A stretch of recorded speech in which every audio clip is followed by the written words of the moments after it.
Perkelahian hingga baku hantam terjadi di parlemen Turki.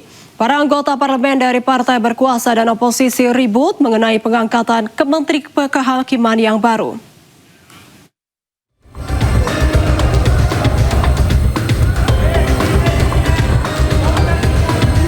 Perkelahian meletus di parlemen Turki pada hari Rabu.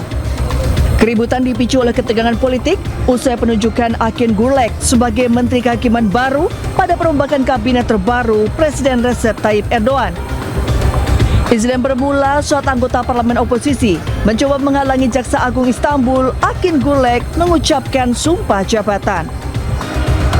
Penolakan sontak memicu ketegangan di ruang sidang. Bahkan para anggota parlemen saling baku hantam. Setelah ketertiban dipulihkan, pelantikan Menteri Kehakiman dan Menteri Dalam Negeri yang baru dilanjutkan dengan mengucapkan sumpah jabatan konstitusional.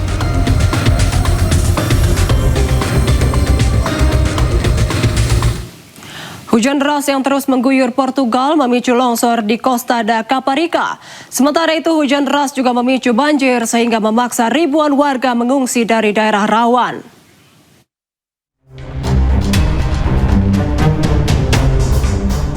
Hujan deras mengguyur Portugal selama berminggu-minggu memicu longsor di Costa da Caparica, wilayah tengah Portugal. Rekaman menunjukkan lumpur dan air menutup sebagian bangunan apartemen, merusak sebuah mobil yang terparkir, serta memblokir jalan di lereng bukit. Otoritas setempat menyebut sebuah batu besar menggelinding dari lereng di belakang kawasan permukiman pada pagi hari, sehingga tim perlindungan sipil segera mengevakuasi warga untuk mengecek kerusakan struktur dan membersihkan material longsor. Institut Meteorologi Portugal, IPMA, mengeluarkan peringatan hujan level oranye untuk sejumlah distrik termasuk Porto, Braga, Coimbra, dan Aveiro. Di Coimbra, hujan deras juga memicu banjir hingga memaksa sekitar 3.000 orang dievakuasi dari wilayah utara kota. Nampak permukiman warga tergenang, warga pun memasang karung pasir dan penghalang darurat untuk mencegah air masuk ke rumah. Presiden Portugal, Marcelo Rebelo de Sousa, meminta warga untuk tetap tenang dan waspada di tengah bencana yang melanda. Quer dizer que houve a preocupação de preparar tudo para uma situação extrema. A situação extrema chegou, está aí, mas as pessoas verdadeiramente compreenderam que podem fazer a sua vida com normalidade, com tranquilidade, porque o que era preciso preparar foi preparado. Portugal diketahui dilanda badai beruntun sejak akhir Januari hingga merusak rumah, menenggelamkan kota, dan menyebabkan pemadaman listrik luas. Otoritas setempat pun terus memantau potensi longsor dan banjir susulan. Badai siklon Gezani menghantam Madagaskar. Dilaporkan 9 orang tewas dan 19 lainnya mengalami luka-luka akibat peristiwa tersebut.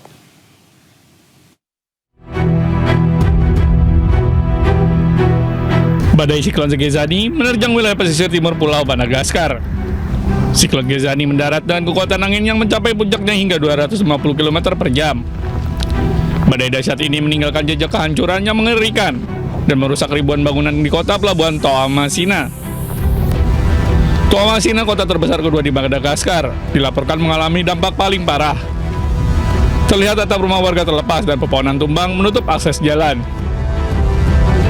Bukan Thomas yang tengah biktima kami pendaluban da Gezani de simba-simba berajabi, tukal jabi, bola polisi, rano kuau, tapcang jabi, afaka-afakabi, raja kirfanangan tau, simba-simba de nyes kang fangampi fangadanga chika de tanga kwachika, bo ireseng si fangampi amdeza macam misi. Kantor Nasional untuk Manajemen Risiko dan Bencana menginformasi 9 korban jiwa jatuh akibat tertimpa bangunan yang runtuh, sementara 19 orang lainnya mengalami luka-luka.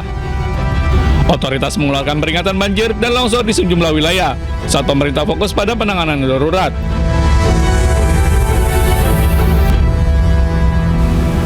Kita beralih ke informasi olahraga. Indonesia akan menjadi tuan rumah untuk FIFA Series 2026 yang digelar pada akhir Maret nanti. Ajang ini juga akan menjadi momen awal bagi pelatih baru Timnas Indonesia John Hartman dalam memimpin skuad Garuda di level internasional.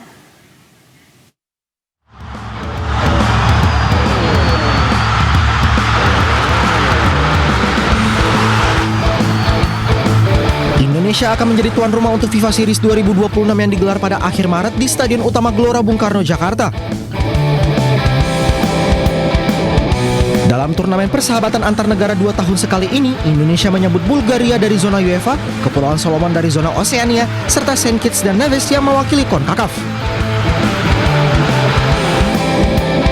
Dalam turnamen ini, Indonesia akan menghadapi Saint Kitts dan Nevis pada 27 Maret 2026. Sedangkan Bulgaria akan melawan Kepulauan Solomon.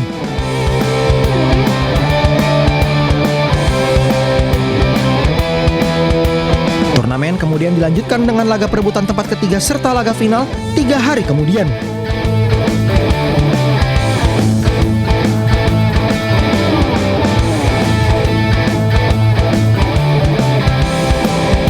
FIFA Series 2026 ini juga akan menjadi momen awal bagi pelatih baru timnas Indonesia John Hartman. Ajang ini akan menjadi pembuktian pertama pria asal Inggris itu memimpin skuad Garuda di level internasional.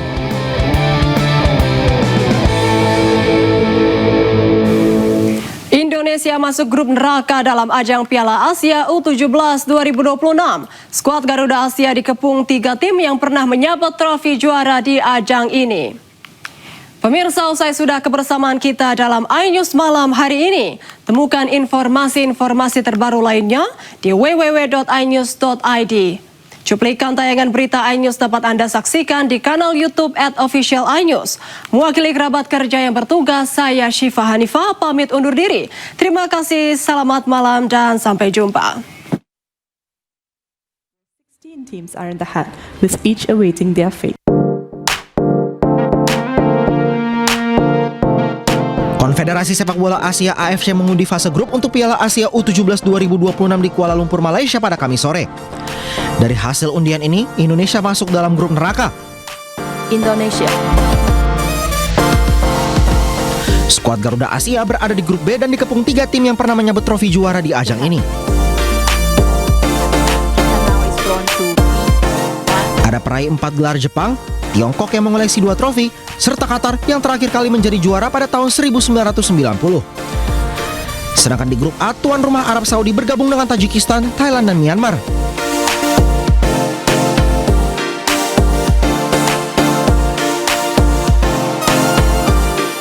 Grup C dihuni Korea Selatan, Yaman, Vietnam, dan Uni Emirat Arab.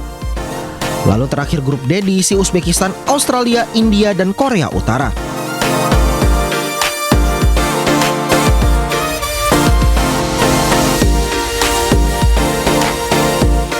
Piala Asia U17 2026 digelar pada 7 hingga 24 Mei. 16 negara terbaik Asia akan bersaing memperebutkan supremasi di level usia muda di Arab Saudi.